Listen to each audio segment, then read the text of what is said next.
نامه یکم به تیموتیوس باب 1.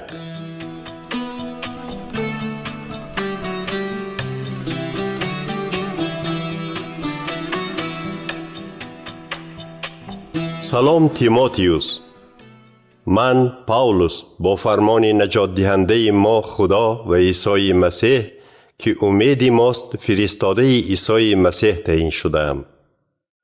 من به تو که فرزند حقیقیم در ایمان هستی فیض و مهربانی، رحم و شفقت و صلح و آسایشتگی خدا پدر و خداوندمان عیسی مسیح را خواهانم.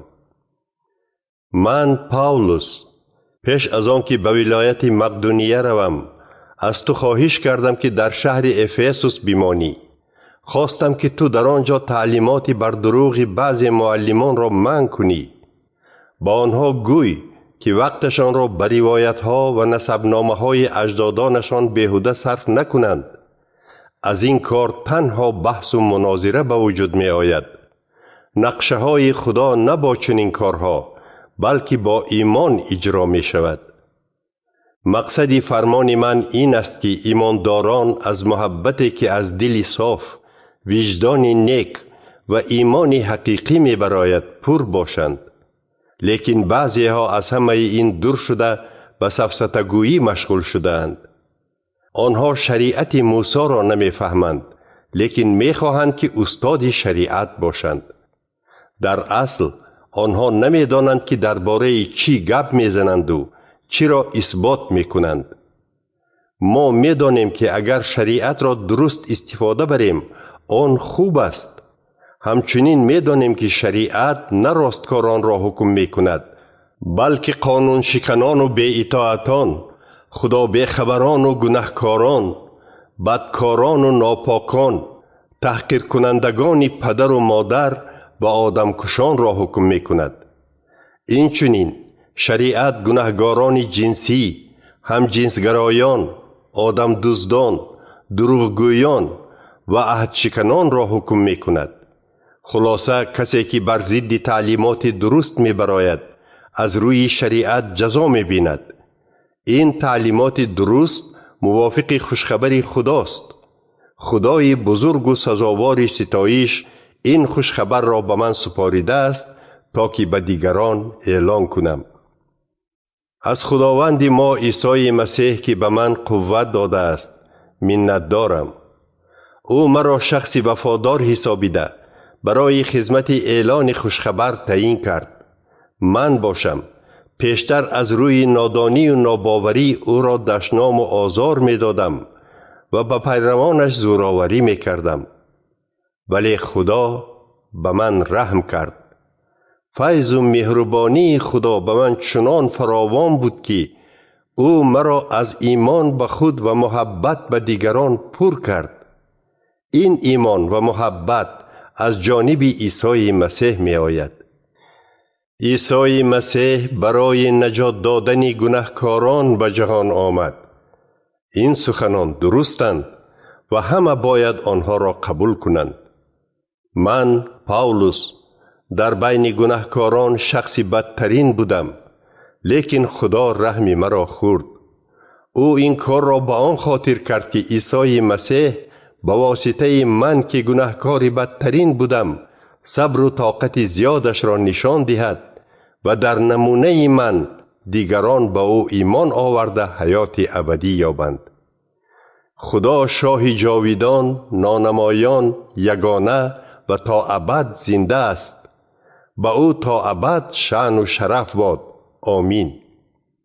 پسرم تیموتیوس، من موافق پیشگویی های درباره گفته شده به تو سپارش می دهم. به آن اطاعت کرده به مثل سرباز خوب بر ضد بدی مبارزه بر و وجدان پاک و ایمانت را به مسیح نگاه دار. زیرا بعضی کسان وجدانشان را پاک نگاه نداشتند و در نتیجه ایمانشان را از دست دادند. هیمنایوس و اسکندر در بین آنها بودند و من آنها را به اختیار شیطان سپاریده جزا دادم تا که بر ضد خداوند برآمدن را بس کنند.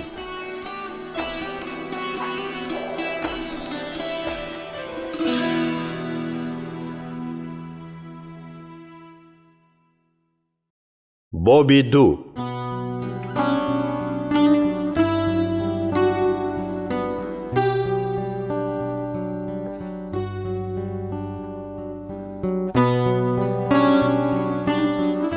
من پیش از همه شما را دعوت می کنم که برای تمام آدمان دعا و شکرگزاری کنید.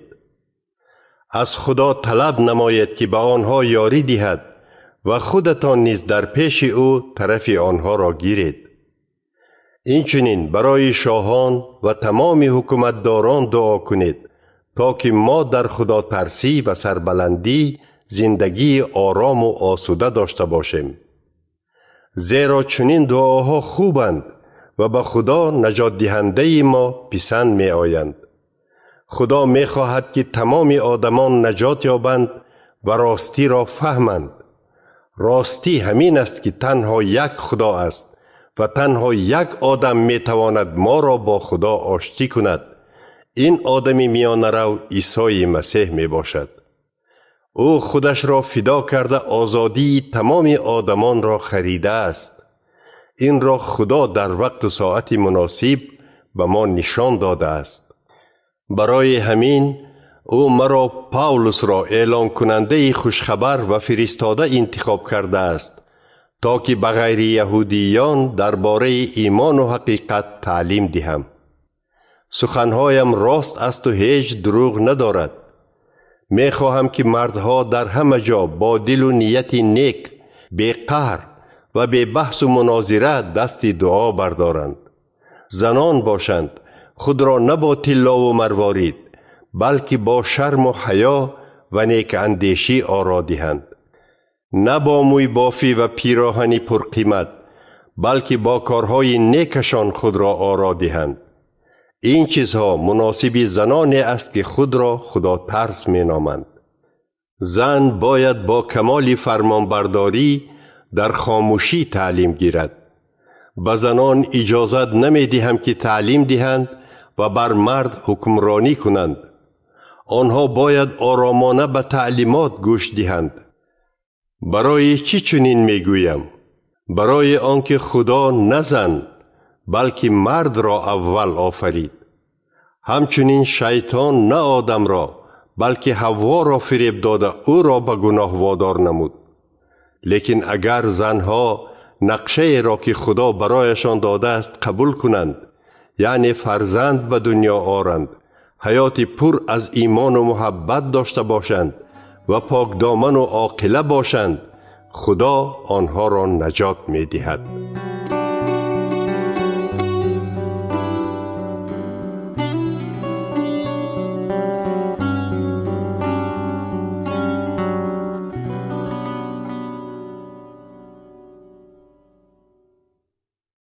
باب 3.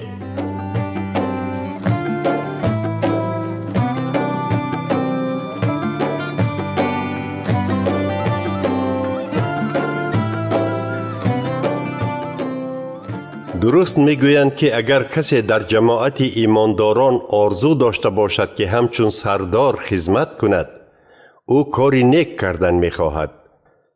لیکن سردار باید بی عیب، یعنی به زن یگانه‌اش وفادار، با اندیشه باشد، خردمندانه زندگی کند، به ناموس، مهمان دوست باشد و کلام خدا را شرح داده تواند. می پرست، جنگره و پول پرست نباشد، بلکه نرم دل و مردی صلحجو باشد.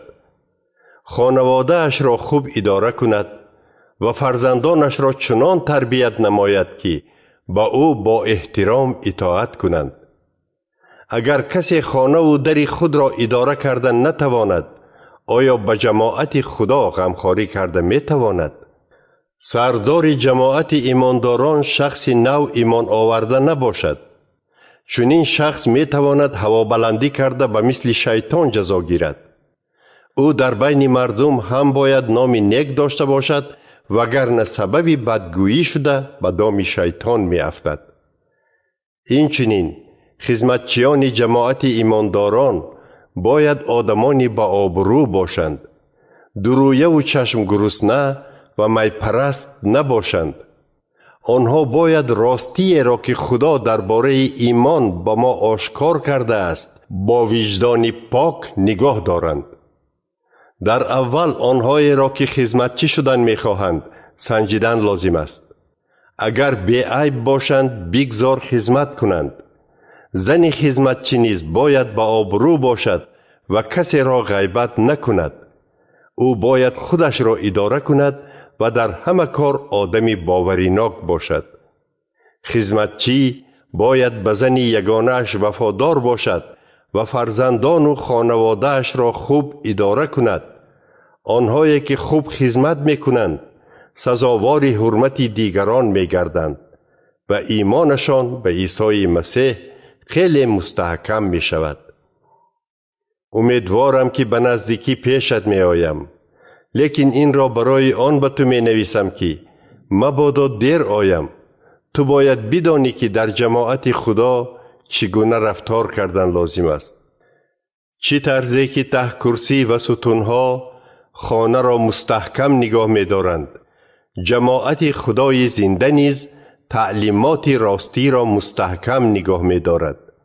به گفتگو راستی که خدا درباره خدا ترسی به ما آشکار کرده است عجیب است. او همچون آدم به دنیا آمد و حقانی بودن او را روح خدا اثبات کرد. او را فرشته ها دیدند، درباره اش به خلق ها خبر داده شد. آدمان در دنیا به او ایمان آوردند. خدا او را با شأن و شرف به آسمان ها برد.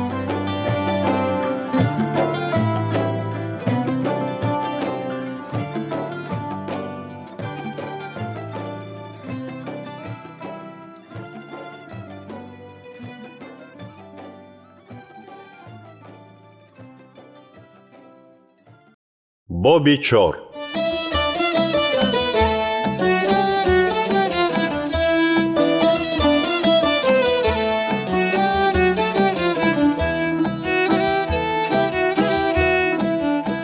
روح خدا انیق می گوید که در زمان آخر بعضی ها ایمانشان را ترک می کنند و روح های فریبگر و تعلیمات شیطانی را گوش کرده با آنها پیروی می کنند. چون این تعلیمات را دروغگویان درویه پهن می کنند که وجدانشان را از دست دادند.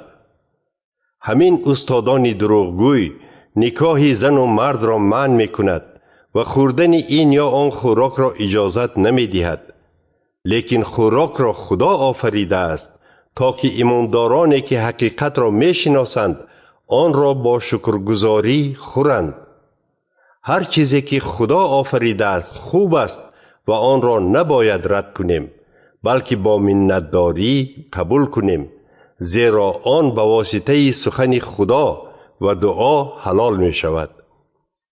اگر تو تیموتیوس این چیزها را به ایمانداران یادرس کنی، خدمتگار خوب عیسی مسیح می شوی. این چنین از تعلیمات درباره ایمان و از دستورالعمل‌های نیکی اجرا کرده پرورش می یابی. خود را از روایت‌های بیهوده و بی‌معنی دور گرفته در خدا ترسی انکشاف ده. مشق جسمانی کار خوب است، لیکن خدا ترسی همیشه بهتر است، زیرا آن هم برای این حیات و هم برای حیات آینده زندگی را وعده می دهد. این سخنان درستند و همه باید آنها را قبول کنند. برای آنکه خود را در خدا ترسی انکشاف دهیم ما مهنت میکنیم و زحمت میکشیم، زیرا به خدای زنده امید بسته ایم. او نجات دهنده تمام آدمان خصوصا ایمانداران است. انا همین چیزها را از ایمانداران طلب نما و تعلیم ده. بگذار هیچ کس برای جوان بودنت به تو بی حرمتی نکند. تیموتیوس در رفتار و گفتارت، در محبت و ایمانت و پاکیزگیت برای ایمانداران نمونه عبرت باش. تا وقت آمدنم به خواندن نوشتجات و شرح و تعلیم دادن آن بیشتر اهمیت ده. راهبران جماعت ایمانداران دستشان را بر تو گذاشته دعا کردند و با همین راه تو را به خدمت تعیین نمودند. هنگامی که آنها درباره‌ات پیشگویی می‌کردند از خدا به تو قابلیت داده شد، آن را همیشه استفاده بر. از تحت دل به این چیزها مشغول شو و با غیرت باش تا که پیشروی های تو به همه عیان گردد. اهمیت ده که چرا تعلیم می دهی و چگونه زندگی می کنی. اگر چنین رفتار کنی هم خود و هم شنوندگانت را نجات می دهی.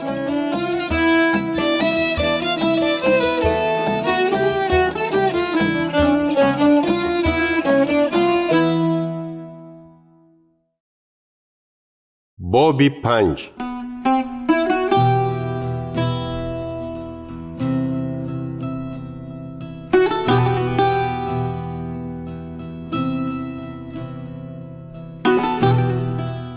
اگر مردی از خودت کلان سالتر کاری نادرست کند، او را سرزنش نکن، بلکه مثل آنکه او پدرت باشد مصلحت ده. با جوان مردان به مثل برادرانت معامله کن. با زنهای از خود کلان سالتر به مثل مادران و با جوان زنان به مثل خواهر با دل پاک مناسبت نما. به بیوزنان بیکس غمخواری کن، اما اگر بیوزن فرزندان یا نبیره ها داشته باشد، بگذار آنها اول به او غمخواری کرده قرض فرزندیشان را ادا کنند. با همین واسطه آنها خدا ترسیشان را نشان می دهند.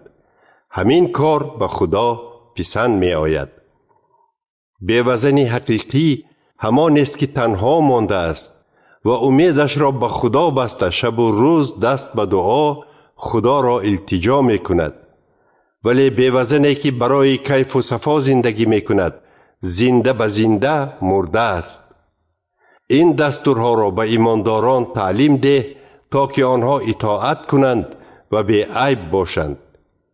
هر کس که درباره خویش و تبار خود بخصوص درباره اعضایان عائله‌اش غمخواری نمی کند، او از ایمانش روی گردانده از بی ایمان بدتر شده است. در روی خط احتیاجمندان بیوزن نوشته شود که به شوهرش وفادار بود و سینش از 60 بالا است. دیگران باید تصدیق کنند که او همیشه کارهای نیک کرده است. مثلا به فرزندانش تربیه خوب داده باشد و مهمان نوازی را بجا آورده به ایمانداران دیگر خاکسارانه خدمت کرده باشد. اینچنین به مصیبت زدگان دست یاری دراز کرده باشد.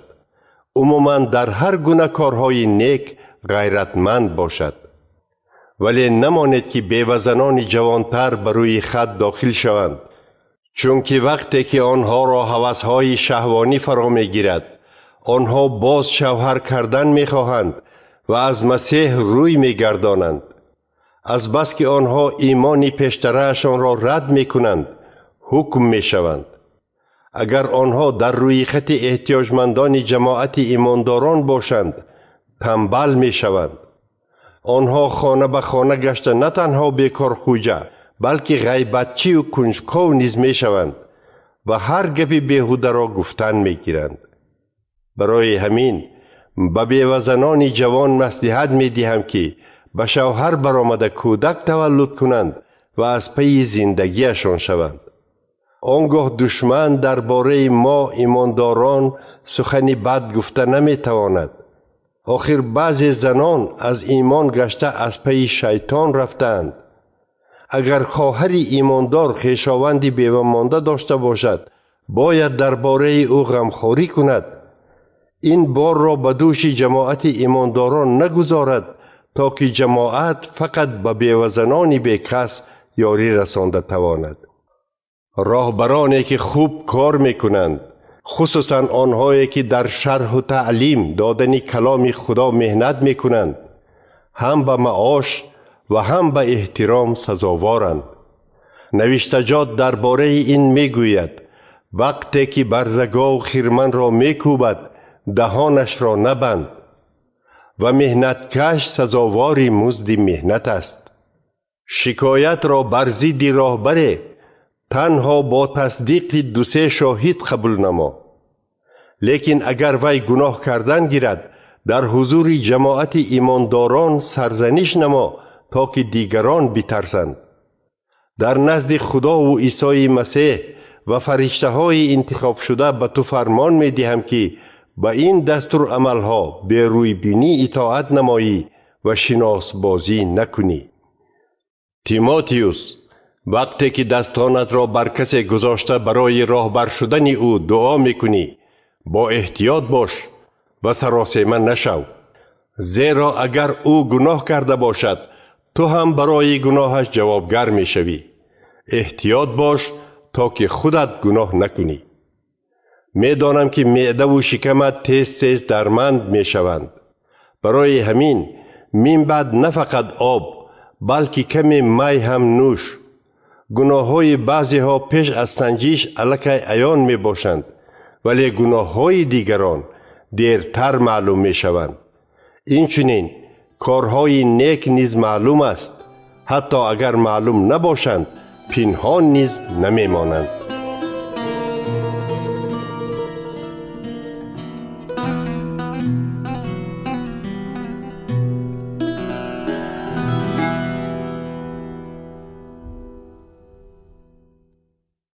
باب 6.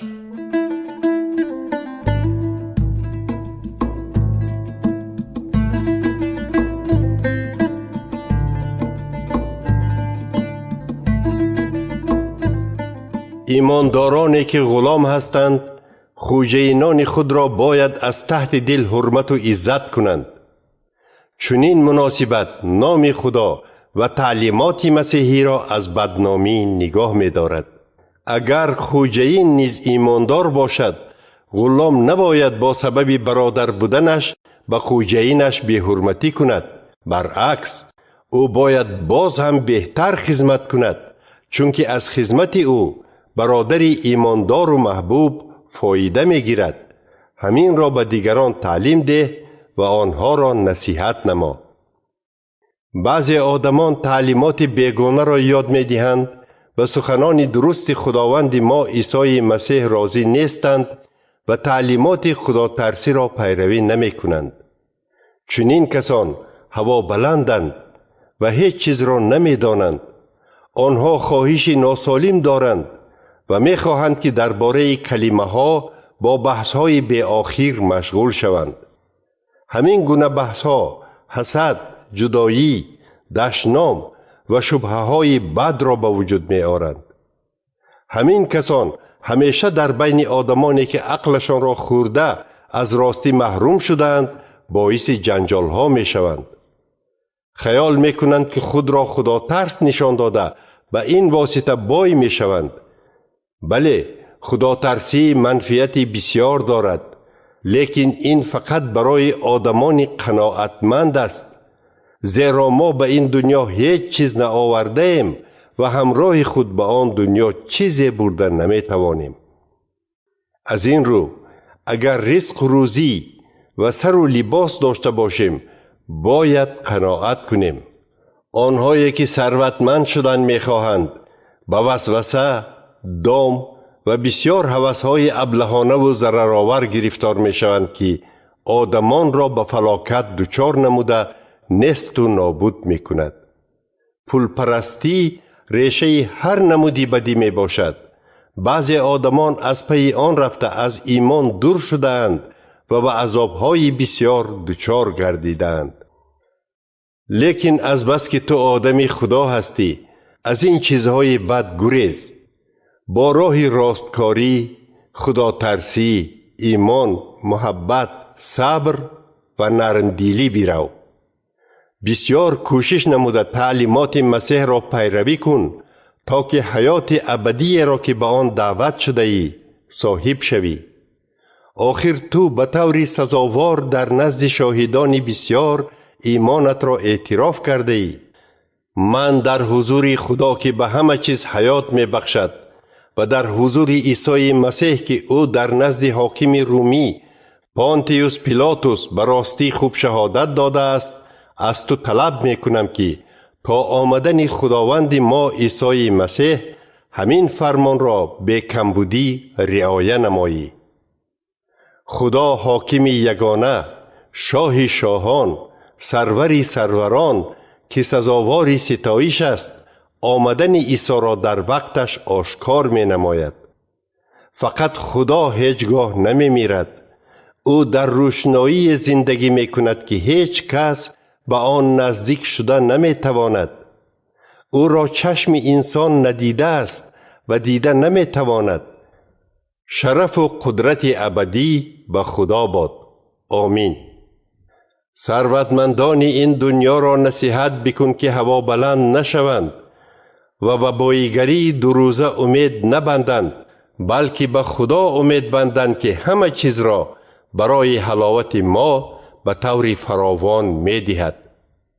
با آنها فرمان ده که پولشان را برای کارهای نیک صرف کنند. آنها باید دائما کارهای نیک کنند و سخاوتمند و دستکشاد باشند. به این واسطه آنها با کارهای نیکشان در آن دنیا گنج روحانی جمع می کنند که آن مثل ته کرسی بنا مستحکم می ایستد. با همین راه حیات حقیقی را به دست می آورند. تیموتیوس، آن چیزهای را که به تو داده شدند حمایت کن. از بیهودگویی ناشایم و بحث‌هایی که آدمان آن را بر دروغ دانش می‌نامند روی گردان. بعضی‌ها این چیزها را پیروی کرده از ایمان دور شدند. بگذار فیض و مهربانی خداوند با همه شما باشد.